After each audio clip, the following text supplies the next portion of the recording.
It's the weekend before the 120th anniversary of Hitler's birth. Across Germany, there's a handful of neo-Nazi gatherings, each met with strong anti-fascist counter-demonstrations.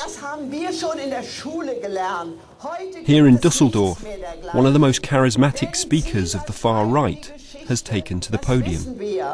Und die Sieger sind immer die Guten und die Verlierer, in diesem Fall die Deutschen, vor allen Dingen in den Weltkriegen, das sind die ganz bösen Täter.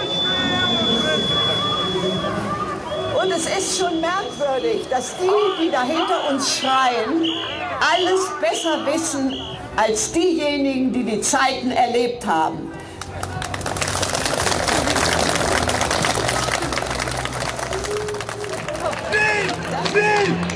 Wieder Deutschland!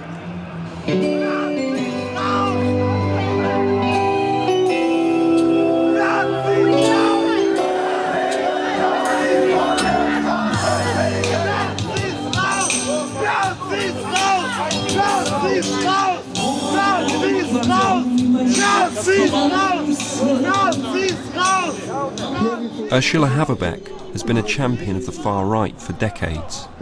As a leader in the Hitler Youth, who later married a senior member of the Nazi administration, she spent most of her life immersed in Nazi ideology. She's clearly not afraid of speaking her mind, and she's been arrested several times for denying the Holocaust. She's invited us to her house so we can talk openly about her beliefs. You lead the way? Yes, I lead. Of course, I must lead the way. You couldn't.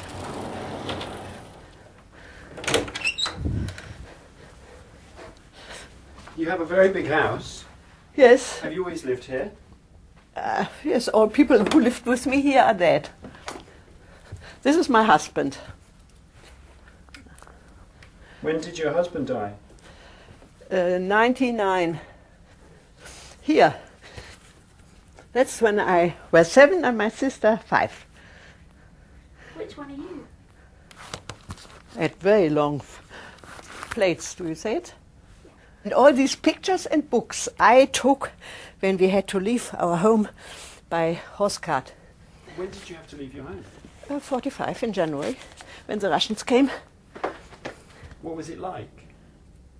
We always thought we'd come home again. We can turn back. Nobody believed that it would be forever. It is forever.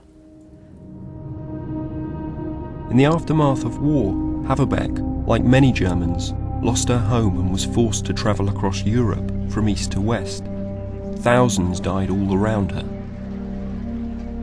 She believes that during the war, the suffering of the Germans was at least equal, if not worse, to the suffering of the Jews, and that the estimated 6 million who died has been vastly exaggerated. As such, she doesn't believe that there was a planned genocide of the Jewish people.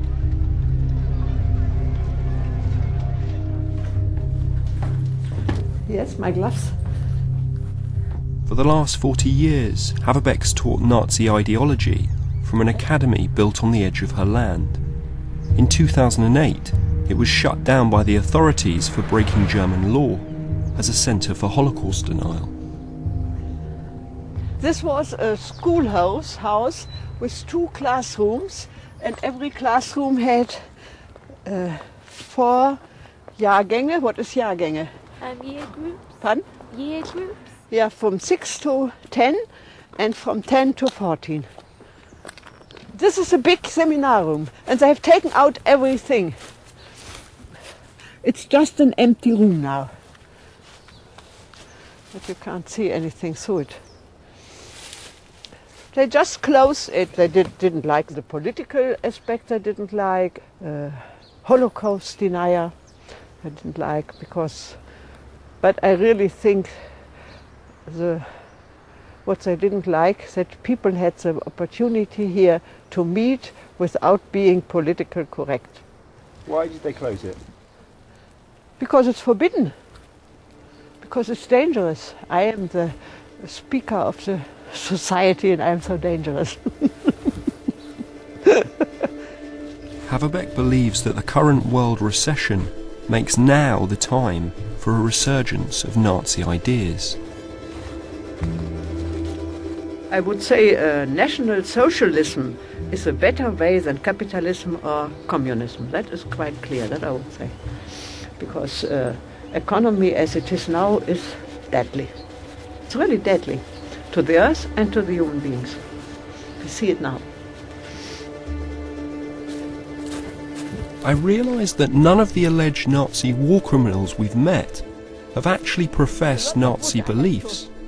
They were members of the police or the army, collaborators or facilitators, but not necessarily believers. Haverbeck, on the other hand, really is a last remnant of the Third Reich. This is the film that was shown at the Nuremberg trial as evidence, and the Allied cameramen filmed what they found, and this was the footage that was then shown. Mm-hmm. You must show then the children at the same time the suffering of the 15 million who were driven from their home. It doesn't matter if other people suffered as well. This is... No, in Germany you don't see that. And in no school book you find the Germans driven away. You only find such pictures. It's true. These pictures, exactly, I would say that were we when we went on horse carts away. Haverbeck's belief that the Holocaust is exaggerated or in any way comparable to her own suffering as a refugee made us feel like we had to challenge her. It's a camp that was built to house people that they didn't want living amongst the normal population. It's been constructed on a massive scale to eradicate a race. Even in our schools you always see these pictures, always the same. Think if your parents have always been told to you to be murderers, what would you think about But them? what if they were? What if they were? Then I'd... They were not murderers, all of them. Not at all. Do you think it's right to show children always these pictures? Do you think that's right? I think it's important. Yeah. Because this happened in your lifetime. This happened 60 years ago. That's not that long ago. Yes, but nobody in Britain would have shown every day or every year to the children how the Irish people suffered under British government. Nobody would do that to the children because it destroys the children's soul.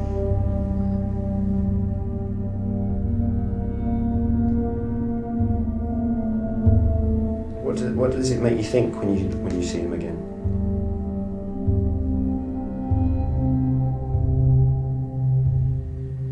I ask why they are always shown.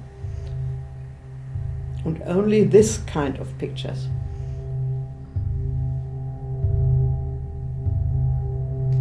Does it make you uncomfortable to watch those images? I have seen them so many times. It's nothing new for me. Of course you don't want to see these things. They make you uncomfortable. It's true. I have seen them on the road when we came by horse cart from east to west. So it's I don't need pictures for it. I've seen them in original.